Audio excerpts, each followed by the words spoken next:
Hello and welcome, friends and fellow digital hoarders. This is Digital Hoarders Anonymous meeting number 35. By age 35, you should have watched this episode of Digital Hoarders or listened. We meet live weekly every Wednesday at 6:30 Eastern, 3:30 Pacific on YouTube. You can listen to the audio the following day on all podcasting services, or you can reach out to us on Twitter where you can tell us about your video game addiction or tell us about that great deal you just found on Barbie Trains Horses. Oh, Hello. I think we have that game. My name is Alden, and I'm a digital hoarder. Hello, my name is... Oops, hold up. Hello, my name is Brandon, and I'm a digital hoarder. And we should have 2 mics at work this week. We think. Maybe. We'll just wait for my wife to come in an hour and a half later and tell us. Because Dan won't tell us. Nope. All right. But my name is Dan, and I'm a digital hoarder. Hello. Hello. Hello, my name is Jeff, and I'm a digital hoarder. God, could you say it with a little more... You literally threw your hand up like, I fucking hate this. No, so there's a reverb. This is our special guest, Doc Cupcake. So you guys remember him. I thought you were going to throw it to Mixer. It is on Mixer right now, but I'm hearing a complete reverb. Oh. Nice. So I Okay. gotta figure that out. So are you hosting, or am I hosting now? Let's hash this out on the show. Dan's hosting. Go ahead. Well, we're in fucking trouble then. Dan, let's show us your hosting chops. And I have go. no chops. Oh, hold on. There we go. Beautiful. Twirl It's them. going to be 45 minutes. Do If I You had know a what? vape. you have a vape pen? Yeah, Right, I Brent- wish. Brandon's done that on #DadPod. So for sure. #DadPod, which is our other show that we've done before and We used to never record, do yeah. it again. 1 month. I figured it out. You figured it out? Yeah, That's I got right. it. Take it away, Doc. Go Doc. Everyone, welcome to Digital Hoarders episode number 35. We are so glad that you guys are here today. I am Doc Cupcake. We do have Brandon, we have Alden, and we have Chloe Fastfinger Banger. I always forget what the nickname is, but welcome, Dan the man. It's so good to be back full time. I missed all of you guys out there. What is up, chat? How you guys doing? It is Wednesday. We're bringing the positivity to you. We have a full agenda of things to come down tonight. We have some side quests, we have some secrets, we have some not so much secrets, and we have Mannequin Simulator 2018 on tap. No, I'm just playing with you. I had to slide that in there because that is my ongoing We keep joke. it positive, but here's the Yes. shit. Yeah, on the main topic of the show. Oh, I gotta kid you. It is awesome to have a little bit of fun with this. It's a well-received game, so I'm excited to hear your guys' thoughts on it. So let's take it away, gentlemen. Let's toss it over to Dan the man. What have you been up to, brother? I have been up to 2 games. I've been up to State of Decay 2. Well, 3 games. And Detroit, Become Human, of course. And my poll from last week was The Order 1886. And I enjoyed it. Did you finish it? No.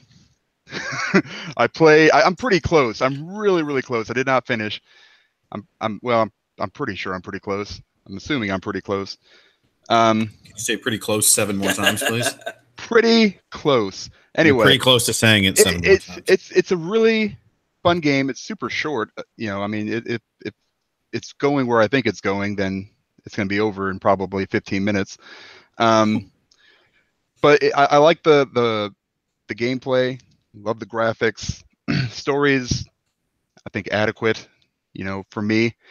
But it was fun. I played some of it before we had the poll, so it was good. It was good. You can see the excitement coming out of my face. But the problem is when you have games like Detroit and State of Decay 2, it's really hard to pull yourself away from those kind of games. For me, especially, I mean, I went through one playthrough of Detroit, enjoyed it, but State of Decay 2, there's just so much replayability for me, and for me it hits all the right notes as far as gameplay. Yeah, it's buggy, but what are you gonna do? At this point, as gamers, I just kind of throw my hands up and say, whatever, and kind of move on and enjoy it for what it is. A lot of games have bugs, is what it is. But it's, for me, it's really fun. I don't play it. I play by myself mostly. I haven't done a whole lot of co-op, so that is the 3 that I've been playing this week, and that is it. That's awesome, man. Killing it with it. What about you guys? I'm sorry. So I'm multitasking here. You're like killing literally it and stuff. Yeah, like I am like so totally like, yo, guys. You had your phone in the air, rubbing your eye. Yeah, it's really great. I'm glad you're enjoying that. Because I am posting, trying to bring in viewers. Okay, I'm PR marketing. It never ends. Well, they want to see you. They want to see you awake. So I am wide awake, folks. Do you see me? I am powered by Powerade. Okay, brought to you by. Don't get paid for this, Doc. We've talked about this. We do have. Hey, we do have. Officially. We do have a sponsor. I will actually let Brandon delve into this much deeper because this is a good opportunity for our community and for our listeners for your purchasing needs. Go ahead, gentlemen. Oh, all right. Gentlemen. He was wrong.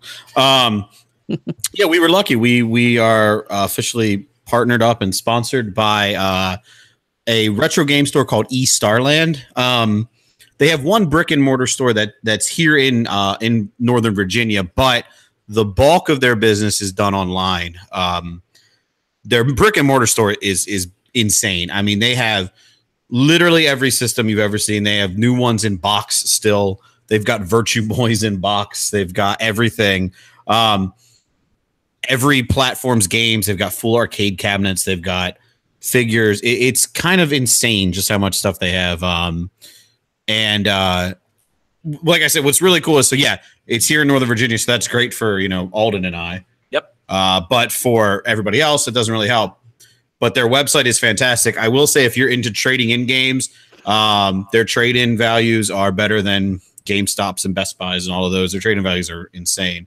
You can actually send them your games. They'll give you an instant credit to buy whatever you want. So they'll ship you what you need. And then if they realize that, hey, you said that it was in this condition, it was less, they can just pull it off the card on file. But it's really cool because they'll give you that instant credit, which I've never heard of a company doing that. So it's really cool of them. They reached out to us, asked if we would, want to work with them. So we have an affiliate link that if you do buy anything from it, it'll tell them that we sent you and all that fun stuff. But it's just really cool. Tweet that link out. Yeah, I'll tweet it out again. It's just it's cool. I didn't think anybody would ever approach little old Digital Hoarders, but I've been to that store a bunch of times, and you've been there a few times. It's a really cool store. It is like you go to the aisles, and it's like an aisle full of NES games, and you just like alphabetically go down. I don't know, 100, 200. Oh, way more than that. Yeah, just hundreds of games on this shelf that are just you're flipping through for hours. So if there's anything you want, you check it out. And their trade-in values are really good.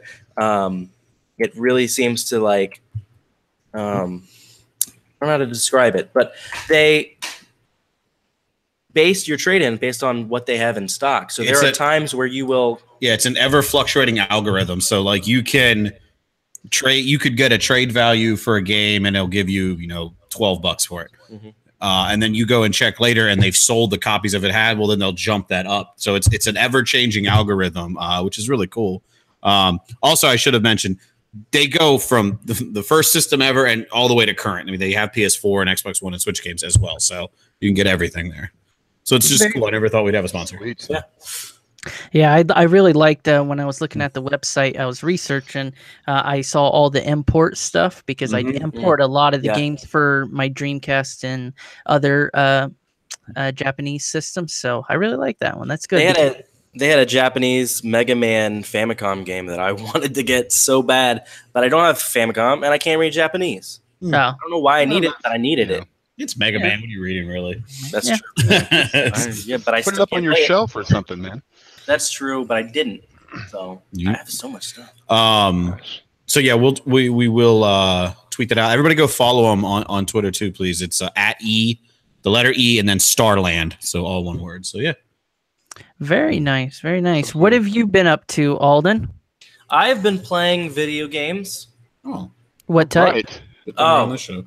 Yeah, no kidding. Yeah. Well, I know you guys come to me for the hard-hitting big releases and all of the really cool, like the games that all the cool kids are playing. I got League of Evil on PS Vita. That game. Yeah, it had no reviews on PS Vita. If you want to know how many people have played it, Good. You were the first. Wow. Right. I need to go in and review it. I'm just gonna real quick. It's a fun little game. I think it's on sale for $3. That's the reason I got it. And it said somewhere in like a review. You know what? One of the only people who had posted any sort of review on it, Corn Shack. Of course it was. Friend of the show. Yep. And it's kind of similar to Super Meat Boy. It's not Super Meat Boy. It's not as good as Super Meat Boy, but I've been having fun with it. It's a good bathroom game, you know? Vita's perfect for little bathroom games where you're There like, you go. I'm going to be in the bathroom. I'm never going to touch your Vita. 5 or 10. Yep, that is gross. Don't do don't. that. You got a lot of dick particles on there. Well, Oh, all right. Hey. Wow. Okay. Just saying. That went south. We're all thinking. I'm positive pretty there's dick positive. particles on there. If you haven't noticed, we are cosplaying tonight. Put a lot of thought and money into this. These are your children might have them for their schoolwork. But we Bunch are of drone. Drones. drones, yeah. Yeah. We're You're a cosplaying big fan of the game, Doc. for the game that I've been playing that Doc still hasn't played, but he's talking shit about. Detroit Become Human. Yeah. I was really excited for this game. This is one we've talked about. If you've listened to the show at least for 2 weeks, it snuck up on me. It was just kind of like, yeah, I'm excited for that game. I'll play it. But as soon as I played the demo, it was like, all right, we got to play it. And my fiance was just like, we have to get it. And she I beat just him. killed myself. And Does she beat you? she does not beat me. You can Wink. tell us. Wink. Oh, this is a safe place. Don't worry. This is a safe zone. It's okay. She's watching. Oh God. Does Buffalo Bill hurt you? Tanya's new nickname. Yeah. She's way more into it than I am, which is always fun because, you know, we've talked about it before. She is a gamer, but she's not obsessed with many games. Yes. She's obsessed with this one. She was like, we're getting it, right? And I said, yeah, I'll get it once I get, you know, my paycheck and we're, you know, set. And she's like, no, we have to get it. Like day one, we have to have it. So we got it, and we've been putting some time into it. We play it together, which means I'm not done with it yet. Yeah, I tried to explain to Alden this weekend I wanted to play a lot of it, and Alden says, yeah, I'll be lucky to get an hour or two, and I'm busy. And I said, I guarantee you'll be light years ahead of me by the end of the weekend, and he's light years ahead of me by the end of the weekend because he's not allowed to not play it, I've heard. Yeah, pretty Tanya much. said, Yeah. she was like, yeah, the kids get home, and pretty much to say it's time to play Detroit. The kids So- get home, and she doesn't say it's time to play Detroit. I wish, like, you're making her sound way more badass than she is. Oh, sorry. She goes, Okay. is it Detroit time? Oh, that was not very, yeah. And I go, yeah, if you want it to be. And she's like, really? Yeah, why wouldn't it be? So we go in our room and we play Detroit for 2 hours. That's what adults do in their bedroom, kids. Yeah, this is There where you the magic happens. That's where I tried to save that kid. Anyway. Make another one. Yeah. I'm really loving that game. I know, Dan, you have a few thoughts on it. Brandon, you're not very far. I think I'm nearing the end now. I don't know for sure because the story's so crazy and everything's so different that I can't go on Google and say, I just did this. Where am I? Because there might not be anybody who's really gotten to that point in that way and that can answer that question. Really, the only way you can tell is just by seeing how many scenarios you've completed as to how many there is I looked total. last night. Dan finished the game, and Dan has 4 more trophies than I have. So I think I'm probably nearing the end. But you get like 2 or 3 at the very end, I think. oh shit, So I'm real You're close. done in 5 minutes. Yeah, you'll be done quick. I did reach a point last night where I thought, man, this is like a climax of some sorts. Like, is this the middle or is this the end or is this just where everything goes crazy? I'm really loving the game. I've connected with these characters in a way that I don't connect with characters often, but it seems to be happening more and more. God of War just came out. That was another game where it's like, oh, I care so much about these characters that I don't know, that aren't real, by the way. And Detroit the same way, but this one is even better because Quantic Dream has really perfected their animation. And if you guys remember, they showed that first demo for the PS4. Was that at E3 that had the Android? I think it was at E3. Or was that PSX? The first Detroit demo? No. The first Well, that was for Kara PS3. Demo. That was PS3. Was it? Mm-hmm. Yeah. And it just showed Kara's face. Wasn't it Kara? Yeah, it was still Valerie Curry. It was the same actress. And it looked so realistic and lifelike. And the facial animations, the expressions she would make were so good in that tech demo. It wasn't a game at that point. They were very open in saying, this is not a game. We're doing something else. Mm-hmm. And then it turned into a game. But it's they've really excelled at that. Obviously, way back on Heavy Rain on PS3, the facial animations were kind of wonky and funny more than they were loving. They're ridiculously. They're gorgeous. They're so good. Insane. Man. I can't spoil anything, but there are parts in the game where I'm invested in the story and I'm supposed to be moving on, but there was a point a couple nights ago where I was sitting and I turned to my fiancée Tanya and I said, I don't want to go forward because I'm just kind of watching the way this character is making facial expressions. You could tell what she was thinking based on the way she was like looking around and like you could see what she was feeling. And I'm like, shit, I want to know what she's going to say. Like, is she going to say anything? She didn't say anything. But I haven't connected like that with anything. And I can't think of a time where the facial animations have been this on point. The voice acting is incredible. The voice acting and the animations are incredible. The gameplay is very good. And there have been some times where I've had some Heavy Rain moments where I'm like, I'm walking up the stairs. I'm walking in circles now for no reason. But that's only happened 5 or 6 times over the course of the game, and it doesn't ruin the game in any way, shape, or form. It's just kind of a little funny, like, oh, I'm walking around in a circle. And last night we were in like a really serious cutscene. Or not cutscene. It's like a cinematic that plays out. And you're still controlling your character, and we're walking into a door, and it completely broke the immersion for just a second because there was a female character next to me just walking into the wall like she was trying to get through a door, and she just kept walking. And Nice. I'm like, okay, all right. Nice. They still are the team that made Heavy Rain. But I'm having so much fun with that game, and you can't talk about it much without spoiling anything. I love seeing at the end where the story could have gone and not where the story could have gone because you can't see, if you did this, this would have happened. What you see is that right there you made a choice and things would have gone differently. And you don't know what that differently was. It could have been a subtle change, and then there's somewhere you're like, well, that character could have died. What happens there? And then you see the story tree that just goes on and on and on and on, and you're like, ah, shit. What did I miss out on? But I don't know. It's hard for me to say too much without getting into spoiler territory. I'm loving the game. It's not a perfect 10 like God of War, but it's a 9.5. It's just insane that the hits that have been coming out lately. Yeah, and then you still got Spider-Man to look forward to. Still got Spider-Man. What a year. It's not as jam-packed as last year was, but these games are unbelievable. It's not as jam-packed, I agree, but it seems like they're better. Like there was Horizon last year. And there's a lot of games in the beginning, like Resident Evil and Horizon, and then there were still a bunch of games, but none that intrigued me. It's been like every month there's been something that's caught my attention so far. And in June, I'm sure there's more. You'll pull up at a calendar of June releases. I feel like there's not really a whole lot until September now. In September, we've got Spider-Man and Tomb Raider. I feel like we've got a lull, and I'm so excited about it. I'm so excited to catch up on games that I haven't been playing. But you won't. I don't know. We'll see. You just play Klaus again. I might. In the bathroom. I did get the platinum over the weekend because I can't play Detroit when I'm not playing with my fiancée Tanya.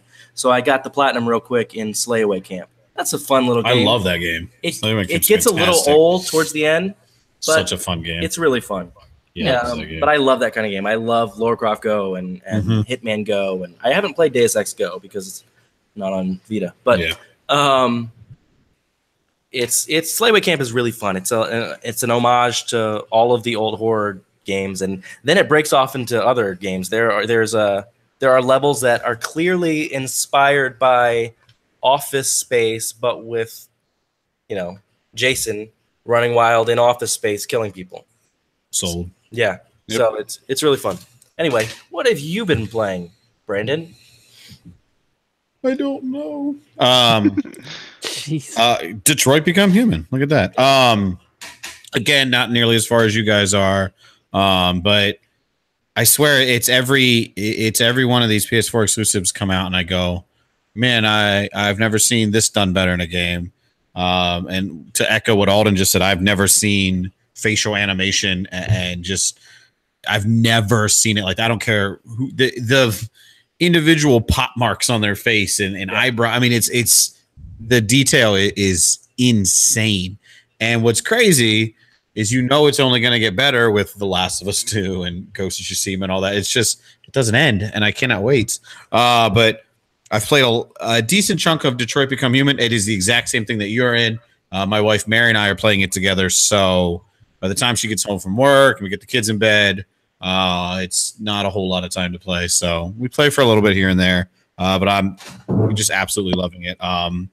Hooked completely into that story. Alden and I were talking before we started recording about a scene that could not have gone differently, mine to his. I mean, like, it's literally as far left and as far right as you can possibly go. Yeah, Brandon was like, I came in and then this thing happened and we went crazy and then this happened and then this guy died. And I'm like, I just kind of like walked in and talked to somebody and walked out. Yep.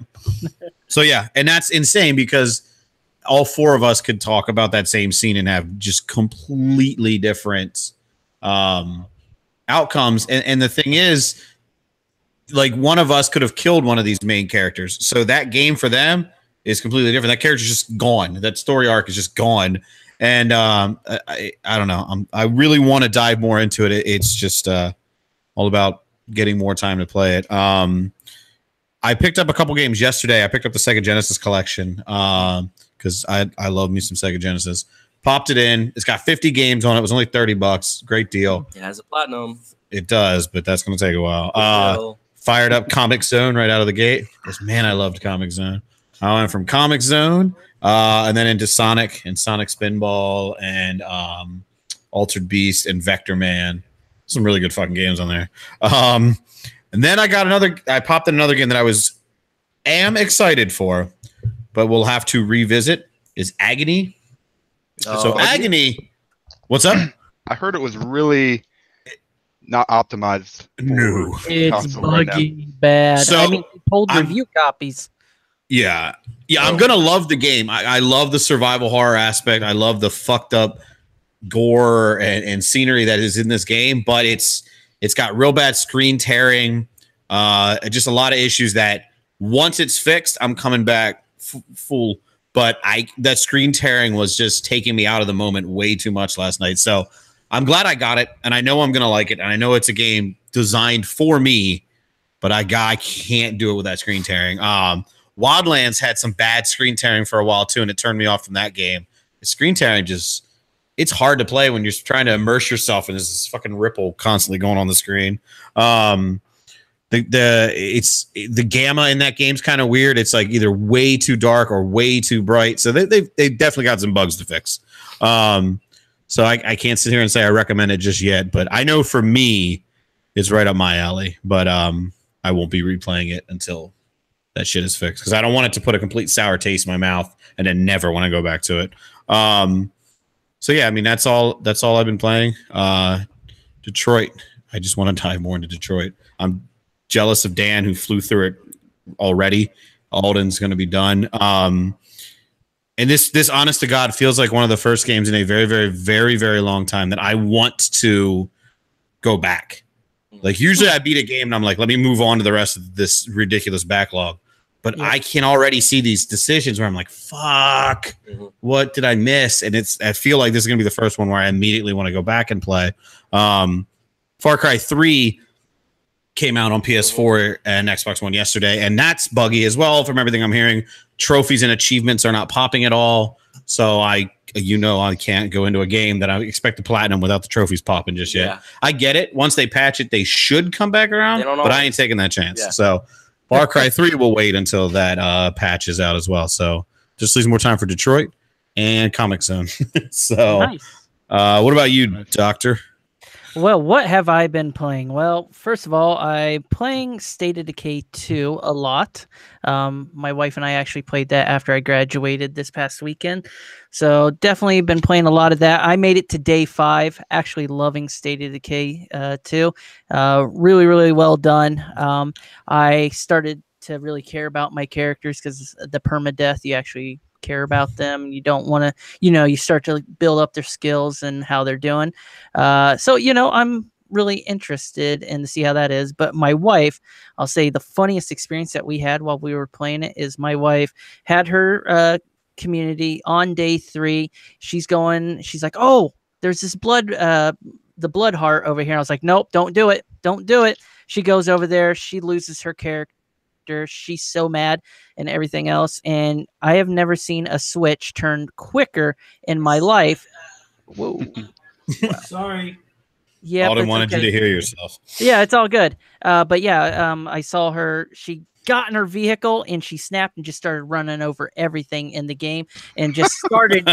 She went like cray. Like when you have a crazy ex, that's the level she went to. So we're like, so Doc, don't piss her off. Jesus Christ. She was just going haywire on everything. I was like, okay, so can I play my community now? No, I was just playing. But no, it was really good. So done that. Back to PUBG, of course, playing the new update, which PUBGesus to the PUBG overlords out there, fix your game. Really ticking me off. Whatever this seriously, at this point, I do not understand how that is still a thing. Like, it's starting to sound like Friday the 13th was, where I have so much fun with it, but I'm still like, what the fuck is taking so long? Yeah. PUBG, lots of people play you. For God's sakes, fix that game. And from what I'm hearing, that new desert map is just crap too. And I'm like, fix this shit, man. Yeah, I watched a guy post a video the other day, and it was just like, finally got to try the new desert map, and it's just a video of him parachuting down, floating through the earth, reappearing on the land, and then it's saying he's dead. So sweet. Well, what happened to me today is what really it irked me so bad. So I got it featured on Mixer, and I was like, okay, cool. That usually is a little bit lag. But I'm hiding on top of a rock between 2 trees with bushes. I have this guy pinpoint. I kill him, right? Perfect. I roll out there, go to pick up his thing, and literally my whole menu starts popping up. Things are changing in and out of my inventory. I'm like, what the heck is going on? And I'm trying to pick up stuff, and it just starts shooting stuff over into my inventory. And then I'm like, oh my God. And then I'm running. I make it up this hill, and I see another guy hide behind a car. I scope in right between the windows, start shooting him. Nothing happens. I'm like, what the heck? And so I move forward, and it rubber bands me into the house. The guy kills me, and it rubber bands me back out the house. I was like, what the heck is that? And that's it's a good thing this game didn't come out like 6 months ago. It was like a 50-yard thing. It was even longer. So, but so that was an interesting take on that. I mean, that was that. I played some MLB 18 with the new roster updates.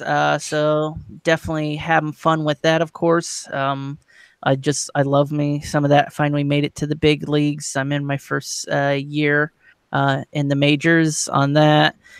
Played some more Shadow of the Colossus, working my way through that. So just trying to finish that up. And then, of course, I played the demo of Detroit.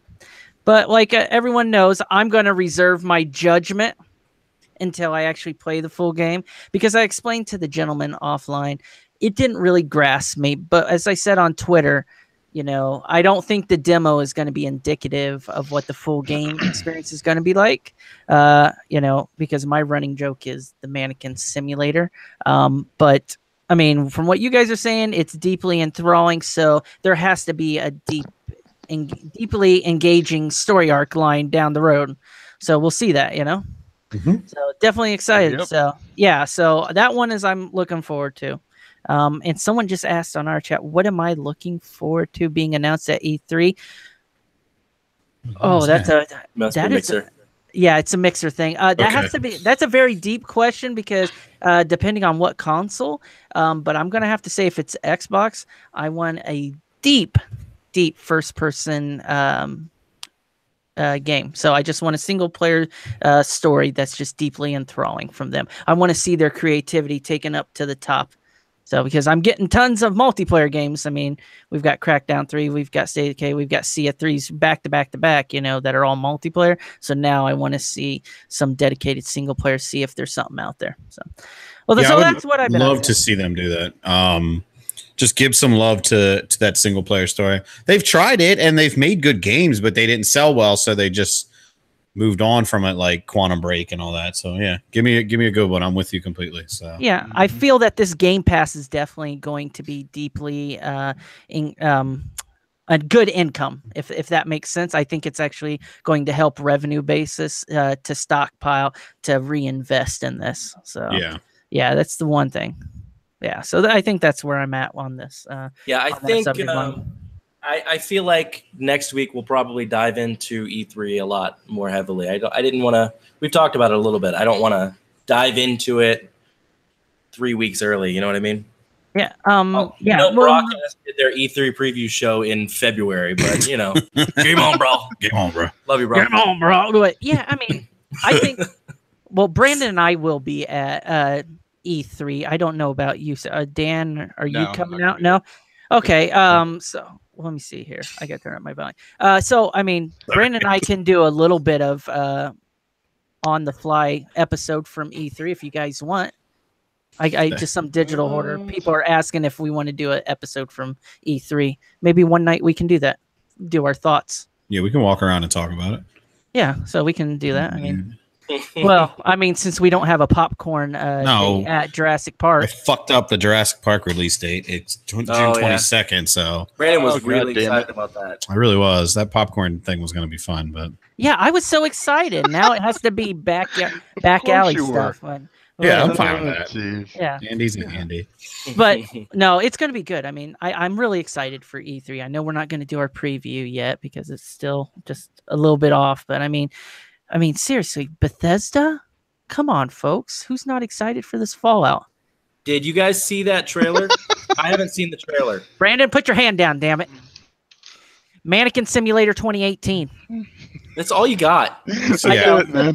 That's all you got is one word. The game you play the most, you just spent a 14-minute rant about how bad it is, and that's your game to go to. Hey, it's just I'm not a Fallout. We talked about that a few weeks. I just don't like Fallout. And what's weird is it seems like all the buzz coming back from it. It's not a typical Fallout. There's a lot of rumblings that it's like a DayZ/Rust type of game, which I guess that makes sense in that particular environment, but I'm kind of getting sick and tired of those games at this point. Yeah. But I don't know. I mean, Bethesda makes good games, so I can't really count them out. So to me, it sounded like it was going to be like a ESO kind of thing. Heck yeah. Could be, yeah. And that I played some of that. It was I rather play just single player, but I love Fallout, so I'll probably give it a shot if that's what it is. But who the hell knows at this point? It's kind of all speculation. It's just funny. Anyway. They know that everybody in the world at this point wants an Elder Scrolls 6. They're just like, we've got great news for you, and then don't say anything for a day, and everyone's like, is it time?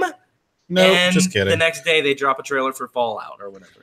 Well, I told Brandon, it was 2 years ago, right? I think it was 2 years ago that they said they pulled this from the show when everyone was let down about the Bethesda event. They're like, what the heck was this? What was so hype? Well, there was supposed to be a Fallout announcement. It was an MMO announcement because Xbox had the marketing rights for it, and Xbox was all spun up, but it was cut from the Xbox briefing, and it was cut from the Bethesda's big event. So it was kind of like, okay, I'm interested, but with it having ZeniMax at the end of its credits, and you seeing them working on the end, it could have those elements. But anyway, if it has an online component on it, I still think that's going to be cool because, I mean, oh, for sure. Anyone likes and kind of, to be able to work cooperatively. I think that's why I like State of Decay too, is because I get to play with my brother or someone can hop in and help me. I mean, yeah, 300-meter tether, but you understand that you're there to be helping the person, not off on your own dang mission doing your own thing. So yeah, it's cool. I mean, I think it's gonna do well. I'll be in the extreme minority that just won't pick it up. I got that. Yeah, there's a lot of it's crazy that you can just show a 24-hour stream of a Fallout bobblehead, and that's what Bethesda did, and everybody gets that amp for it. So I mean, it shows the power of that franchise. So I am incredibly in the minority here. I get that. I was getting messages from Liam all about. He messaged me this morning saying that it was announced, and then he went ahead and did some deep diving into what the game is. He says it takes 25 years after the opening of Fallout 4. It's set in Washington, D.C. It held 500 people. Nice. So my man's into it. So people are excited, and that's awesome. And it feels like it's going to be like this is completely stipulation, but it feels like it could be exactly what Fallout 4 was, where it's out this holiday season. But they already announced Rage 2, but I guess they didn't put a release date on that either. Last year they had 2 or 3 games in the fall. They had Dishonored, Death of the Outsider, and they had Prey? Wolfenstein 2. Yeah, Wolfenstein 2, yeah. Prey was in the beginning of the year, last year. And then putting everything on Switch, like they've put Doom on Switch around that time, and Doom VR and Fallout VR and all that stuff. So what I worry about with Fallout is I feel like everyone was really excited for Fallout 4, and some people love it. Don't get me wrong. I wasn't a huge fan of it, but I know that there are a lot of people who are or were and still are at this point, 2 years later, obsessed with it. Has it been 2 years? Yeah. Anyway.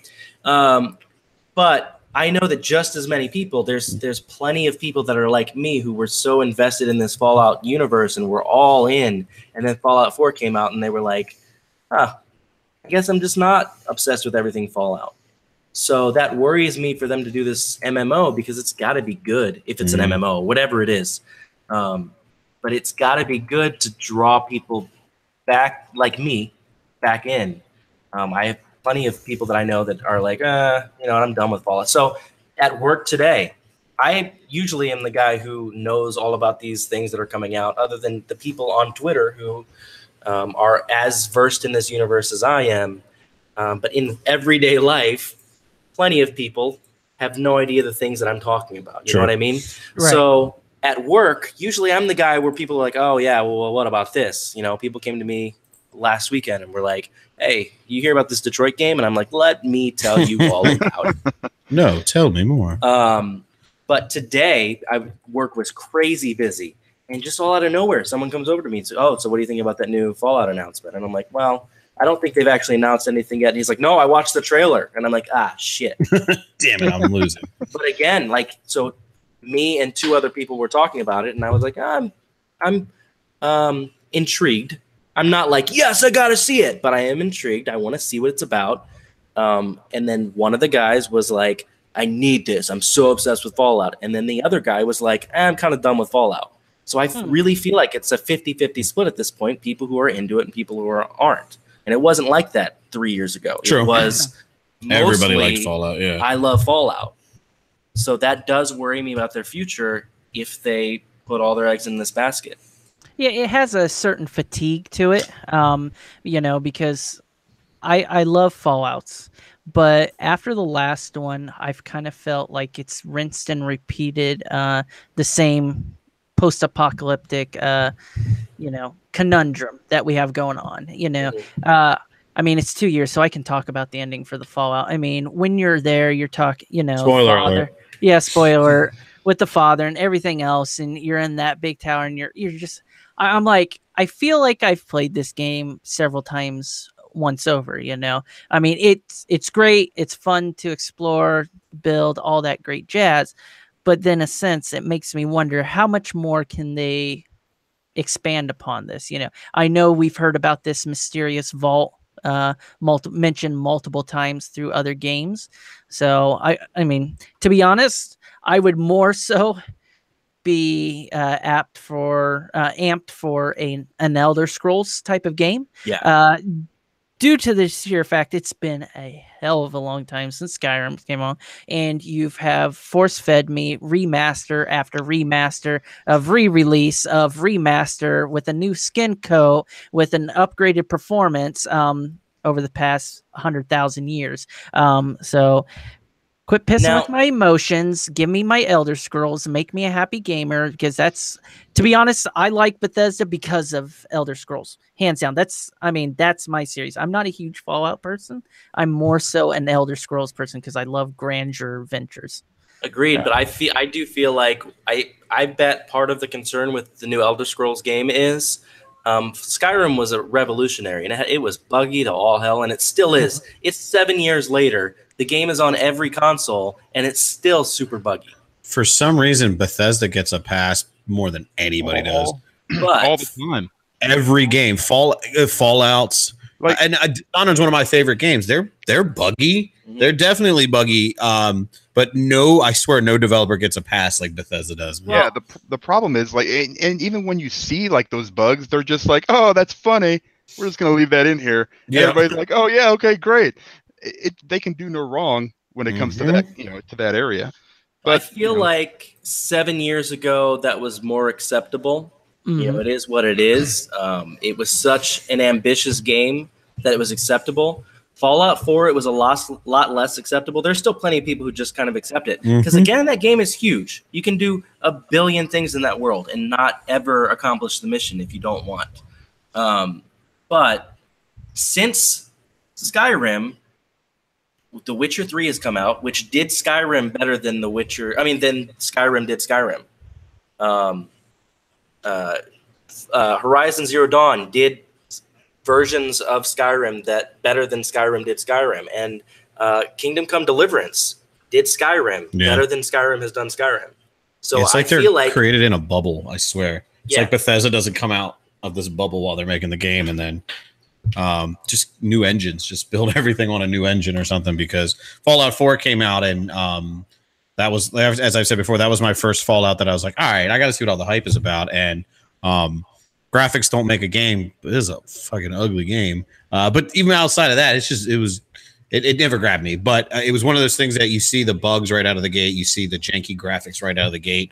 And yeah, it's definitely that Bethesda pass that they get. That because I mean, I guess like what Doom wasn't really buggy. No, and neither was oh my god, Wolfenstein wasn't scope though. Yeah, for sure. Prey wasn't buggy, but but Dishonored was buggy, and that's on the same scope as a Wolfenstein or Prey or anything like that. So I don't know, but I just feel like they can't release, Elder Scrolls 6 and it not be compared to these games and look disappointing. They need to. They probably need to redo the entire engine. And, that's what I'm saying. Yeah, and build something closer to The Witcher, which is a tiny team doing this. Bethesda has the capabilities to do something way better and bigger than The Witcher. Yeah, we'll see. I mean, CD Projekt Red was one of my favorite developers back in the day because they had high def. Back in the day, that was one of their with Witcher. When I got it for a laptop, I took it on my first deployment to Iraq, and I was like, "Oh man, this is so awesome!" And I mean, it was so cool to play. And I was like, oh, "Okay, cool." But then when I really started stripping it down, I was like, "This is pretty basic adventure game with flashy graphics." I was like, "Okay, cool." But then we switch over to Bethesda, and you have massive open worlds with so much into it. I think there are quality control issues, with the bugs, with the interacting, and it seems like some of those bugs just keep continuing over to the next iterations. But I will give a shout out to Bethesda for hooking myself up and other Wounded Warriors to go to the Bethesda conference. So I'm excited to test out the new games and see the conference in person. So we'll definitely be looking to that. So I don't know. I mean, I'll buy Fallout. I probably won't pay full price this time around because I'm always on, let's get that max edition. But we all know come Black Friday, that thing will be 50% off. So I'm just saying, whatever. Well, shit. Let's move this along. We're doing pretty good on time. What do we got going on tap? We got side quest mission this week.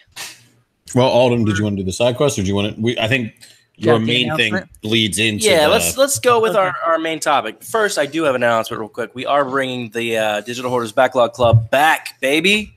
Woo! We're going to do a full year of it, and we skipped 3 months. Yep. We will announce on Twitter. What's tomorrow? Is tomorrow the 1st? It is indeed. We will announce Is on it? Twitter tomorrow or Friday. the day after, Friday. It isn't. Don't listen to me. We will announce the game of June. So Okay. we're trying to be a little less picky about the games. If all of the games for the rest of the year, they may be under $20. They may not be. They If may you just have be it, Oxenfree. hang out and over play it. and We over. might just play Oxenfree over and over and over again. You know what? Oxenfree, Life is Strange. Oxenfree, Life is Strange. Just for Daniel. Yeah, he loves that stuff. Yeah, I'm out of here. I can't do this anymore. This is We're, such you know what? fucking We're bullshit. averaging one What week, the hell? or at least one a week, where he walks off. So That's true. it's a Wait a good. minute. We got our Dan Walkoff Oh. shot. Oh, wait. Oh, that was quick. Welcome back. But so we are excited to do it again. We should be able to keep up with it a little bit better now. I am, getting more accustomed to this new job, although I keep moving around and doing different things and training again. Nobody cares about that. We all care. Tune into hashtag I do. DadBot if you want to hear me complain about my life. When? Whenever we record Yeah, it again, exactly. because we're too busy to record it. Maybe we'll get together before E3 to record some episodes. Just do 9 of them. Yeah, just take a whole day. All right, sounds good. Anyway, we were talking in the chat today about Detroit and the way that you're drawn into these characters, and we had to really we kind of got off on a tangent about how other games have brought us in and how Detroit does compared to other games. But other games where characters have drawn you in and you've cared about, because these characters, like I said last night, or a couple nights ago, we were watching this one character that's really not important. And just the way she was just like flittering about thinking, and you're like, oh, she's like debating like, her existence and why is she an android and is she real and like all this stuff.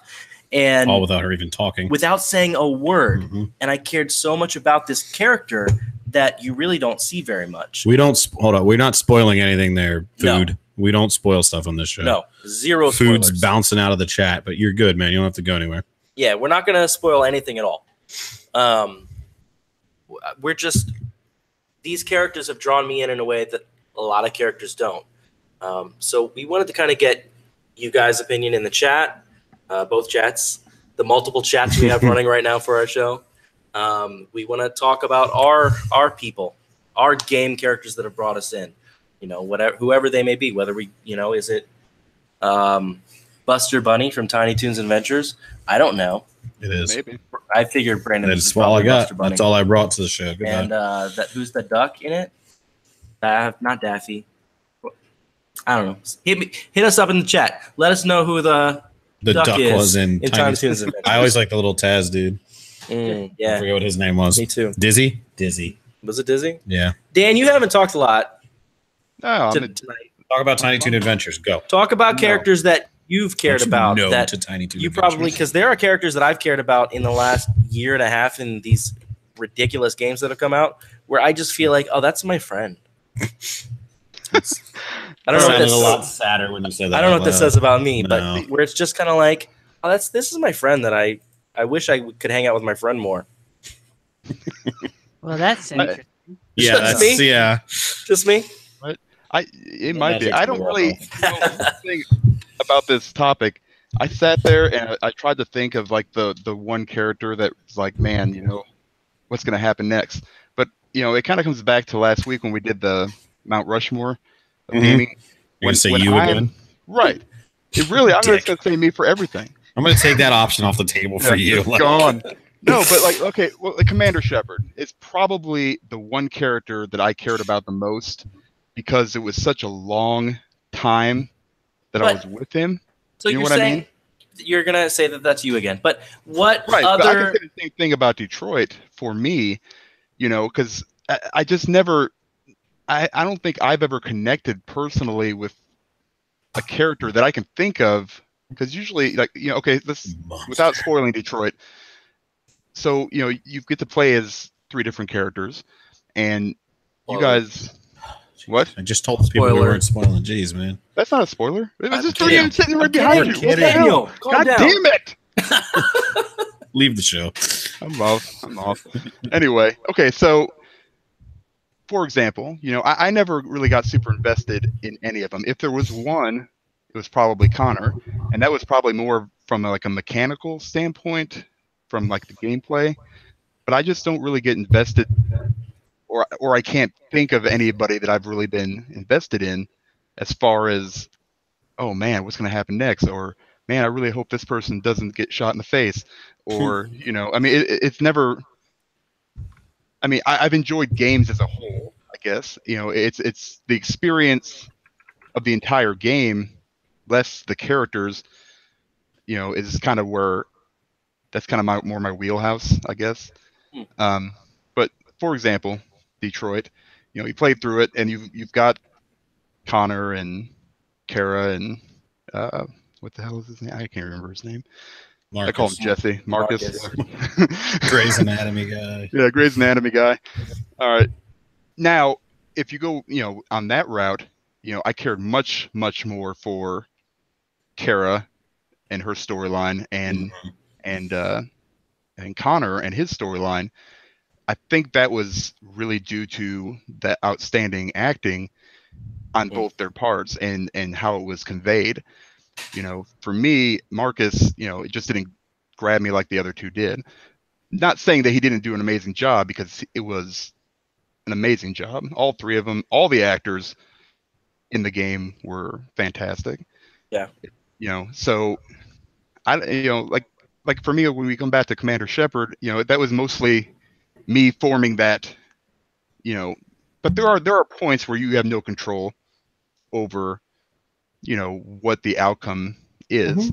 So, you get to pick, okay, I'm going to do this, or I'm going to do this, and okay, well, I just destroyed this entire race of whatever, or I saved it, so it was just like crap, because you really, you guys can go back and play it, but not like this game, but, I don't connect, I guess, with the characters as much as I do with the story in games. So let me ask you in that vein. Go ahead.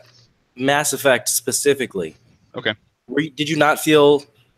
I absolutely did. So I'm I guess a super lonely dude.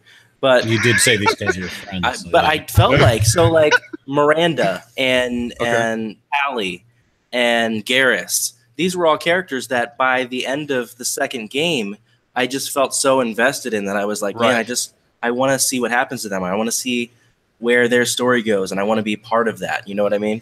I guess, and also which one of them was I going to stoop is basically the way I would Miranda. Right, or Tally. No, I kind of like Miranda. the mystery. I have no idea what you're Finger. talking about. I don't know. Whatever. What'd you say about Finger? Yeah, I heard Finger. What was that? Tally. No, I don't. No, he's never played Mass Effect. Okay, well, that's the problem. But anyway, sorry. I guess Space maybe. Mannequin. A Space Mannequin, 2018. No, I just I guess I connected with them. I like to see where they go. Sometimes they were dead, so I didn't really give a rat's ass. But I understand what you're saying, and that's awesome. But I just never really had like an emotional connection. That's awesome, but you're a loser. Yeah, you might want to go. Yeah, no, it's you fine. Lost me friends.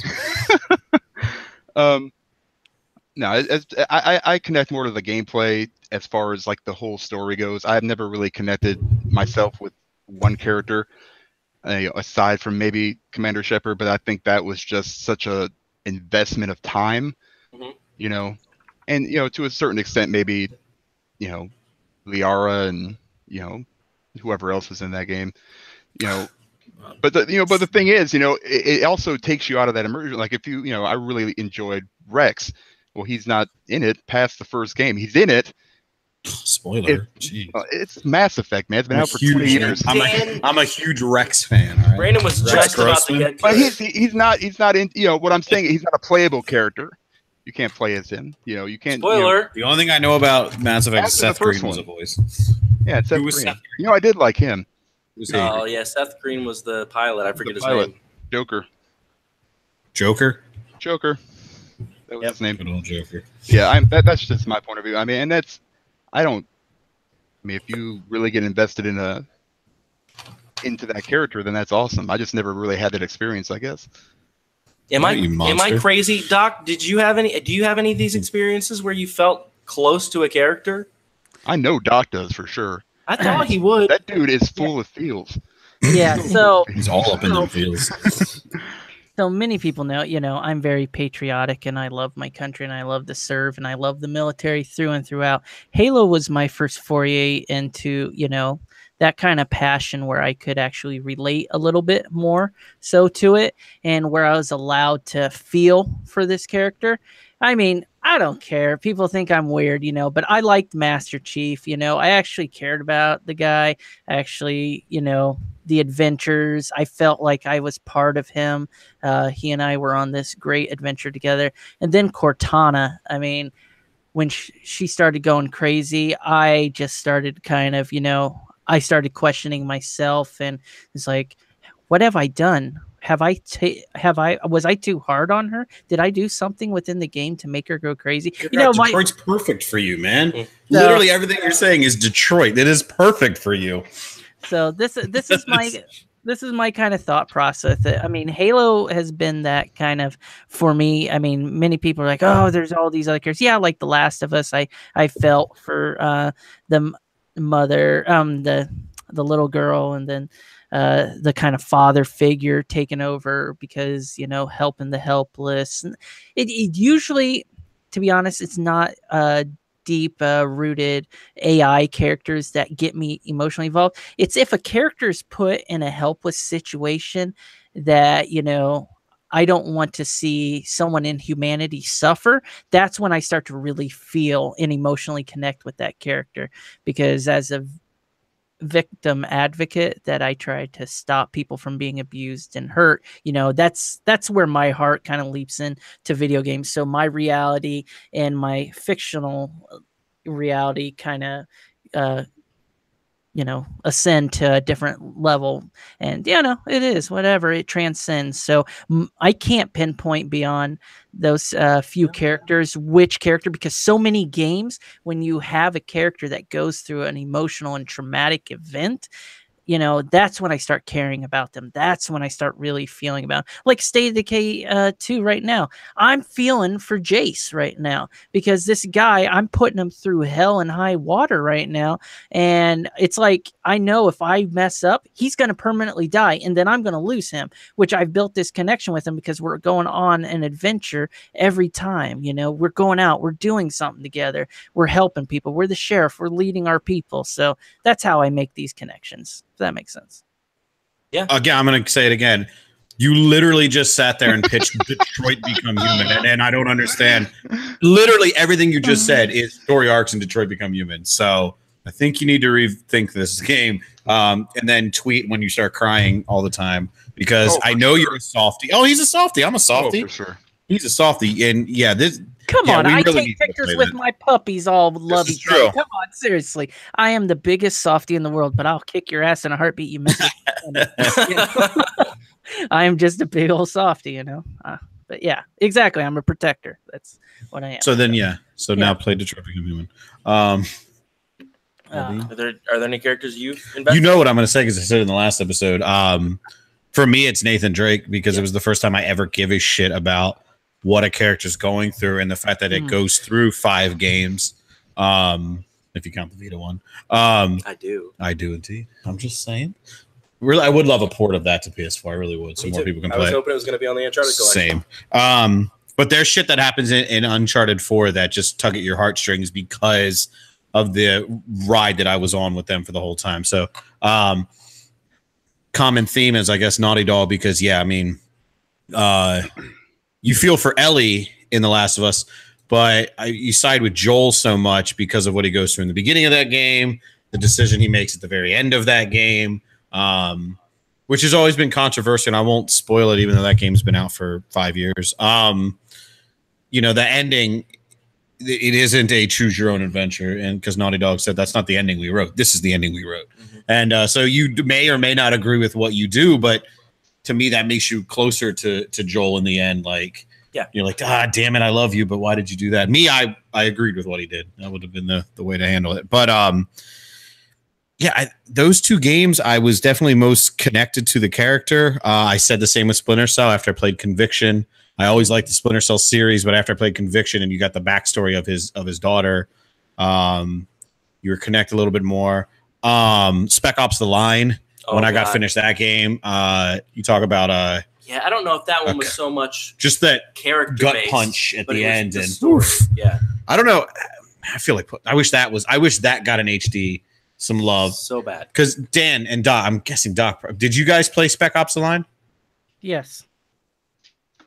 That game is. Dan, if you have to think about it, you didn't play it. Yeah, we can hear you, Doc. Dude.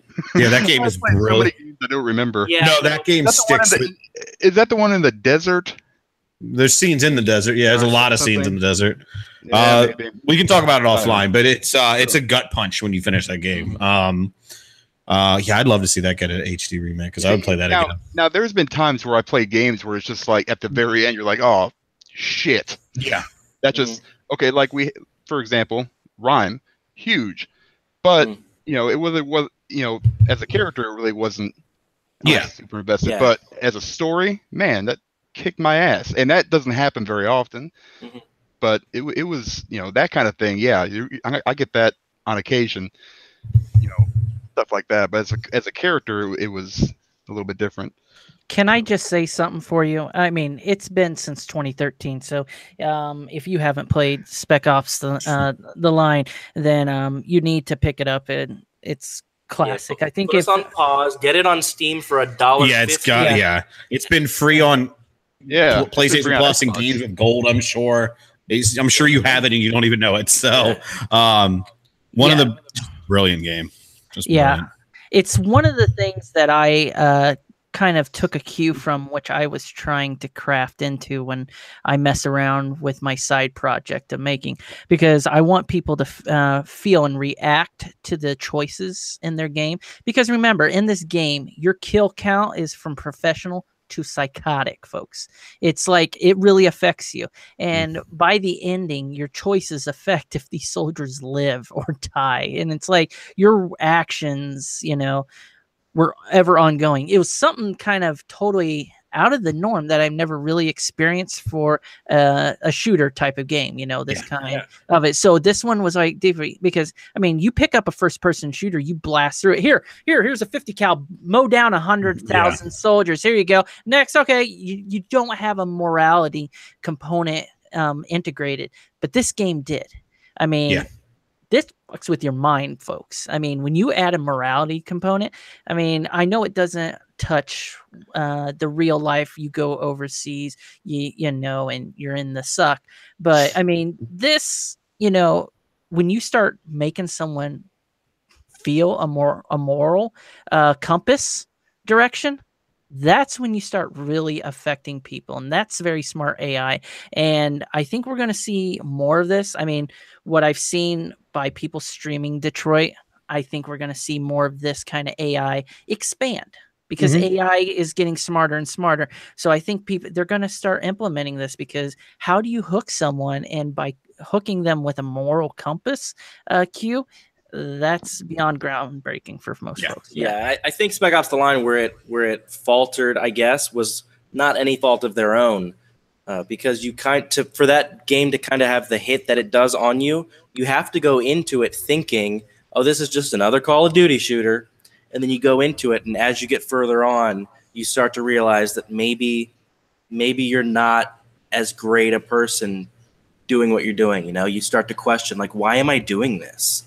And I don't want to spoil anything, but I do want people that haven't played it to maybe realize that this is something different. It's not a shooter. I mean, it is a shooter, but that's not all it is. I'd love to see if a Call of Duty or a Battlefield came out, and granted, Call of Duty killed the campaign, so that's not going to happen. But with that kind of attention, because there is very good stories in Call of Duty, but they're not. There's heavy decisions you make, but never that way. Never that way on you like that. And the thing was, Spec Ops Line didn't sell well, and I don't think it reviewed particularly well. So it reviewed well. I don't know. I don't know. Regardless, but it definitely didn't sell well, sadly, and that's why they just were like, "Screw it, we're done." Because I'd love to see another one of those. But well, I mean, it had 4 different endings, so I mean, with the spec line. So I mean, trying to think.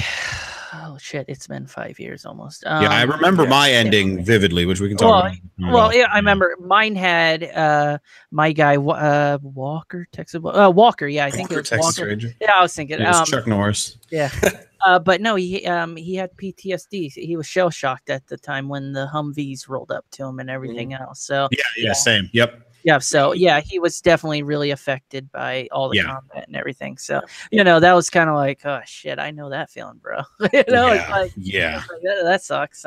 So yeah, it's definitely wow, that went deeper than I. Yeah, it did. All right, so characters that I wanted to make a joke there, but I couldn't. Yeah, it's too sad. I got news for you guys. It turns out I'm a big old nerd. I didn't even realize how big of a nerd I realized I was. A long time ago. Because I connect with characters all the time where I'm like, oh shit, this character means so much to me. And what you're talking about with Nathan Drake, it really was like when Uncharted 4 was coming out, it was like, oh, I can finally see what my friend has been doing. Mm-hmm. Yeah, yeah. But that's not the only, like, that affected you like that. Mm-hmm. That happens to me, I don't know, once a year, maybe, on a game that comes out. What are you up to, Mr. Klaus? Yeah. My friend Klaus. Klaus was one where it was like, oh, I care about this little guy. As he starts to realize that you're controlling him and he's like talking to you and you're like, oh, I really hope everything's okay with Klaus. But yeah, I mean, the great characterization is always so important to me. And Dan, you were talking about how it's more story for you. I almost feel like characterization matters to me as much as, if not more than, the story. I have to believe and care about that character. I love when I'm watching a TV show. I like watching a character reasonably grow and change as a person the way a real person would, and react to situations the way a real person would. So as far back as I can remember, I mean, you guys weren't really big Final Fantasy guys. No.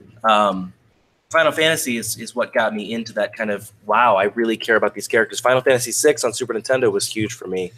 To an extent, Final Fantasy VII was another one where I was like, I hate the main character, but there are a couple side characters that I really do care about and I really like. Final Fantasy VIII was huge for me. Final Fantasy IX was even bigger.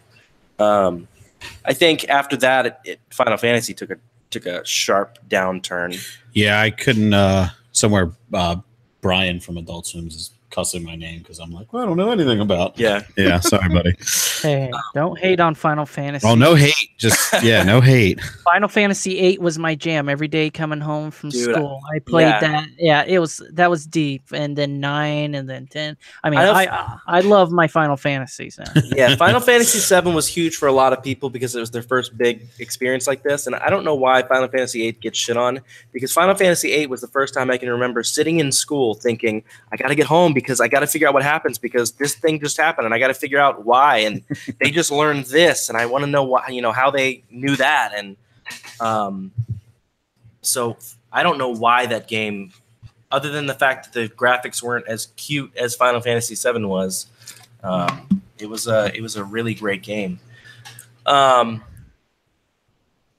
said, I mean, there's just so many games that I think there's a big gap after that. So after Final Fantasy IX, a lot of games didn't really do that same kind of thing. They didn't get characterization right, and I think a lot of that might have to do. I was thinking about it today. Might have to do with the advent of voice acting. Oh, for sure. Because Final Fantasy X was the first Final Fantasy game with voice acting, and when voice acting first started, it was a shoddy mess. I mean, it wasn't great. It was rough. I think the voice actors weren't always as good, but even when they were, you're still trying to fit it into this game where it doesn't always fit, so it would sound stupid. There's so many clips that we all hear from the first Resident Evil. Oh, what's that? God, it's so a chill sandwich. Also, remember that what was that game I showed you from like last year? Yeah. What the fuck was that? I forget what it was, but it was god awful. The worst voice acting I've ever heard. Now I got to figure out. It was man. Yeah. Damn it. Dying Reborn. Dying Reborn. You want the worst video acting in video game history. It sounded so much like Resident Evil, and Resident Evil was forgivable because it was PS1. Yeah. This was not. It was a new game, and the guy is just like, oh, how did I get here? My head hurts so bad. Oh my God, what is that light? And that's not even an exaggeration. It's exactly what it sounds like. And then like the girl comes on the speaker and she's just like, hello. It's bad. I'm watching you. Everybody go play it. It's on PS4, PSVR, Vita, Xbox One, it's PC. a quick and easy plat. It is indeed. You'll laugh and cry a lot. But God of War I connected with on an emotional level where I felt so much for Kratos and his struggles as a father. And I heard Cory Barlog explain in one of his interviews that he didn't realize it when he was making the game, but it really turns out he felt like it was a love letter to his wife because he realized as he's making this game that he was so much like Kratos, where he felt all these emotions, but he never, ever showed them. And that hit me because I feel like I'm kind of the same way where I feel these things and I don't express them enough. And I'm like, well, shit. Like, so playing through, I know, I'm sorry. Good laugh. I mean, there's so many games. Horizon Zero Dawn, I cared so much about the characters. Nier Automata. So I could go on all day. There's a lot of characters that I cared a lot about that I now realize just makes me an absolute nerd and loser. I cared about my rookie QB in Madden this year because I had to build that guy up. I wasn't letting Cousins out. Man. So, yeah, it's a lot of investment in that. Absolutely, man. Yeah. I really cared about my Madden. You played for like how much Madden did you play? I remember you bought it this year, and you're like, "This is the year." And then this is the year. I played 2 hours, I think. Sweet, nice. But like a sucker, I'll be back for Madden again in a couple of months. I won't. I will. MLB is the only game like that I go back to every year. Yeah. MLB and WWE, and there's zero chance I'm buying WWE this year. You said that last year too. I remember. Did I? Yeah. But I know you were not happy with it this year. So. Yeah, well, I wasn't. Anyway, this ties into our Digital Hoarders side quest. Oh, he changed the sound effect. Yeah, that was different. What the hell was it last week? I don't fucking remember. You did like a guitar last week. You're like, oh, that sounds even better. I should have done that. Rewind. Rewind. Digital Hoarders side quest. We'll go with it. All right, that sounds good. It sounded kind of like a dying cat, but what do you feel like on the opposite end of the spectrum? What's a character in a game that has made you hate him? A bad guy that has been the worst bad guy by, in fact, making you hating him the best, which is a feat into itself because there's a lot of games where you're like, I don't really hate that bad guy so much. Far Cry does a really good job of you kind of liking the villains in a weird way. You're like, I kind of like Voss. I kind of like Pagan Min. Like, they're really fucking weird people, but they're so well played, you know? Like, so yeah. So, Dan, I know you have thought about this long and hard. The opposite of happiness in a video game. What do you got? Actually, I would pick Voss from Far Cry 3. Okay. It's not that I hated him. He was just such a good bad guy. Mm-hmm. Yeah, agreed completely. Out of all the Far Cries I've played, he was the most, he was such an ass, and he did such a good job with it. I didn't realize he was, until I watched, what was it, Breaking Bad?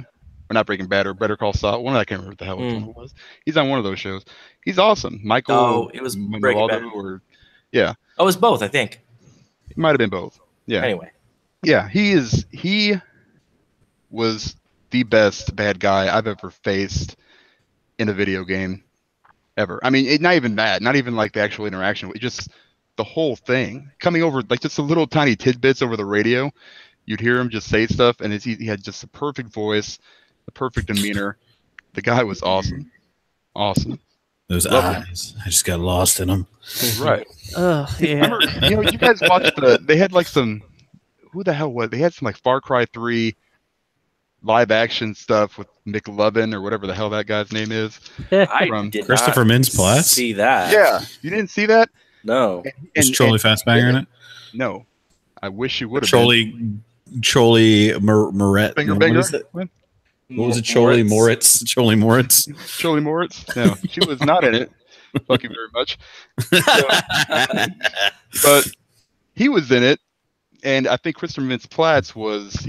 They came to like the island, and they ended up burying him, and he did an excellent job as a live action. As Voss. It was awesome. If you haven't seen it, go watch it. It's probably on YouTube. Where is I never knew about that. Okay. Yeah, it's awesome. But anyway, that made me like him more. And I love Far Cry 3 though. That is still my favorite Far Cry game, I think. As much as I enjoyed all of them, that one, it's probably because of him. And he wasn't even, he wasn't even the main bad guy, was it? It's been so long. I feel bad saying this stuff now because now that the new thing got released, I don't want to spoil it for anybody that hasn't played it, I guess. But I mean, really, guys, it's been a while. If you haven't played it, play this son of a bitch. It's great. I mean, it really that one kind of turned that series for me into because I played one on the PC. I remember when it came out, it was so like labor intensive for your PC that I had to upgrade all my shit just to play that game. Jeez. And then 2 came out. I was like, man, whatever. When 3 came out and introduced that bad guy, it really made that series stand out for me. Mm-hmm. And they've continued it. Pagan Min, maybe not as much, but with 5 and the father, he did an amazing job. Amazing job as the father. Maybe I don't like the ending. That's okay. Still did an amazing job. Here we go again. Here we go. Here's my text messages. Bitch. Yeah. There's I have paragraphs and paragraphs of shit. Anyway, that's my guy. I mean, honorable mentions, probably Father Comstock from BioShock. I would think he was great. It was kind of that duality thing going on there, but and then just a fun one was just the Reapers in Mass Effect 3. They really wasn't, I guess Sovereign would be like the main one, but just as a force to be reckoned with, they were pretty intimidating. So they were scary. Yeah. Very nice. They scared my friends. Oh. Did you not emotionally connect to them? Well, I don't know how many of you guys know my call him. Probably one of my most favorite evil villain characters in a game that spanned pretty much a good portion of my life. I love how you describe stuff. Yeah. Well, it's like you're writing an article that needs 500 words. So we guess? We get to guess? This is so I mean, I'll give a little back from it. I started playing this game in its vanilla days. So that was wrong. Yeah. So ice cream? No. It's been around for many years. Is my villain. It is. The hell on my thighs. He was the prince in this game. He went undead. He sacrificed the last of his humanity to fulfill his what in the shit? What? Are you reading a description of who it is right now? No. And then he appeared in the sequel to the. Someone mentioned a comment. I was like, wow. Anyway, no. It's the Lich King, Arthas Menethil. Yeah, it's Arthas. So, but he's from World of Warcraft. He was the Lich King. It was the big expansion. Yeah, I love the guy because I love his backstory. I'm a huge deep into World of Warcraft lore. I mean, I played that game. God, it almost cost me my marriage. So, no, literally, peek behind the curtain. Wow. Yeah. Well, I mean, when we first got married, my wife would be like, Jeff, what are you doing? Shut up. I'm questing right now. I literally be in the other room playing World of Warcraft and just go to work and everything else, and I would take leave just to play this game. Guys, I just realized that I'm not that big of a nerd. Fuck it. Doc's in WoW and Dan's painting minifigurines. You're good. Man. Leave me alone, wife. I'm playing Warcraft. Leave me alone. Well, she finally got on the train, and she's like, "Okay, you work to get a big old mount that I can." Hey, she so it did work out for you. All right. Spicy. This is the best side quest ever. There. Yeah, give me that airy dare mount. Yeah. Speaking of ruining marriages, my fiance is upset that I'm not home yet playing Detroit with her. So Calm your airy dare. He'll be there soon. Exactly. My wife's in the other room. Just texted me. She's like, "It's dinner time." I'm like, okay. And we've angered the women's. Maybe she's heard you in here doing an awful impression of her. Yeah. She's gonna come to the door and go, "Doc, it's time to eat food now."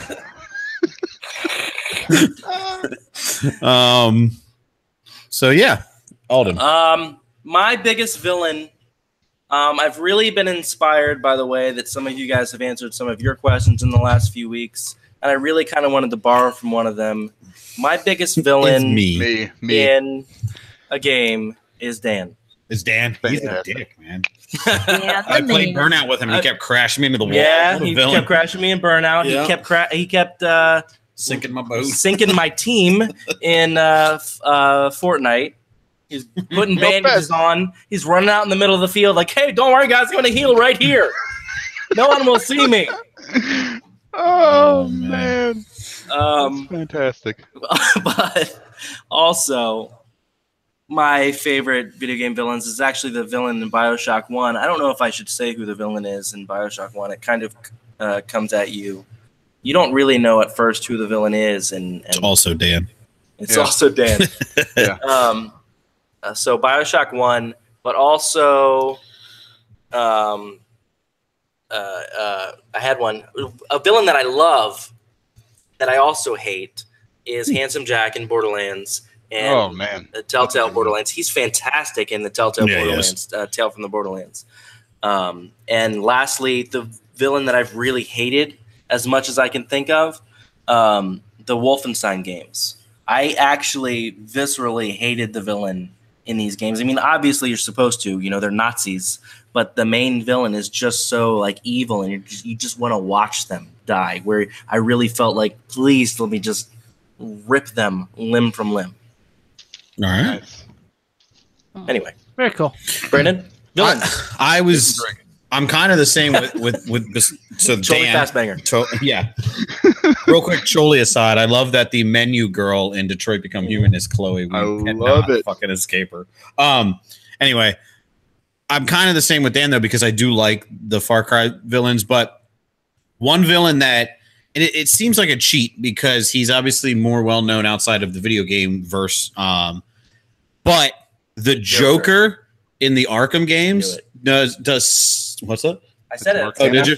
He does just the most fucked up shit in that game, and it's in all of them. Like I don't know who, and I know that this is less people played it, but if you played Arkham VR, the shit that happens in Arkham VR because of him, it's crazy. And I get it. Like you when you think of the Joker, you don't think of the video games. You think of every other iteration of him, but he's just so well written in every one of the Arkham games. And it's hard not to just fucking hate him. Yeah. Mark Hamill was just And those games are a lot darker, so they're able to do things they don't do in the movies or Lego Batman. Lego Batman the Gets Joker real is dark. Wonderful, by the way. It's Zach Galifianakis. Just you don't. I'm not your biggest villain. I love him. But occasionally the Joker is this evil in the comics. The comic Joker is just so up and down. Where he's a silly Joker, and now he's literally murdering people. Yeah. The Arkham version of Joker is on that level where you're just like, it's just the Joker. It's a video game. But then he does something. You're just like, and he's like, actually, you murdered these people. Yeah. And you're like, oh, well, shit, Joker. That's not. We didn't sign up for this. We're just playing a game. We're just having fun here, buddy. What's this all about? Yeah. See, I know that's kind of a cop out, but no, I just thought he was so well written. He's a really, really good bad guy. Video game bad guy, for sure. All right. That's it. That's all you got. That's all I got. No honorable mention. Dan. Yep. Thank That's you. fine. I feel a lot better. I'll take it. All right. Well, it's my poll this week, right? It's all your poll, babe. So I'm going to be, if you guys are new to this, we pick a poll, one of us each week, between games, movies, all that stuff. This week I'm going to do games because I've got a lot in my backlog. One, I've been talking to everyone. Oh, there. I actually want to get Super Mario Brothers on the SNES. I want to finally beat that one. Super Mario World? Yeah, I think it's the world one, right? Yeah, that's the one. I've only got like in the first realm. I never actually played it. All right, we'll just end it. We just found the winner. All right. Okay, so I want to play that one. Now, what was the other one? I've written it down. I wrote it down. Yeah, it down. Jesus, couldn't even Unwritten it somewhere. enunciate it. Time for dinner, Jeff. Let's see, right here. Red Faction. I'm Okay. going old school. So Not as old as Super Mario. No, but I'm keeping it kind of retro for these. All right. Why? In support of our sponsor, eStarland. Yeah, eatstarland.com. And then the next one. Dan Straight. So I would. The last one is Jet Set Radio. All right. Wow. So did you guys notice not one Xbox game? Okay. So I did that on purpose. Are you okay? Yeah, you're gonna be. Oh, I'm Doc's gonna play this for 3 minutes. Did you do this just so you could say make fun of Detroit and then go? "Yeah, I'm not just an Xbox guy." Yeah, see, I like Nintendo products from the 80s. But you can get all of those products at eStarland.com. Damn straight you can. Use the link we'll tweet out. Yeah. Awesome. Ding. Well, everyone, this has been another amazing episode of Digital Hoarders. Want to thank each and every one of you guys for watching. Want to thank everyone in Mixer, all the new followers, and everyone that has been so active in chat on both chats. So it's amazing that we have this. We can't do this without your love and support each and every week. So continue sending your questions, your comments, concerns to us at Digital Hoarders at Twitter. Continue to bitch and moan at Brandon if you have any other concerns. But beyond that, That's what I'm here for, apparently. yeah, no, just playing. It was great. Awesome, gents. Totally excited. I'm excited to hear your guys' final thoughts on Detroit, the final reactions. And beyond that, I think that's it. Make sure you check out our sponsor. Give them some love. Until next week. Hashtag. I'm not on the right screen to end this video. Hey, Where's it at? Hey. Dad Pod. Hashtag Hoard on. Hashtag Dad. Thank you, Doc. You're welcome. Well, All right, thank you. guys. We're out.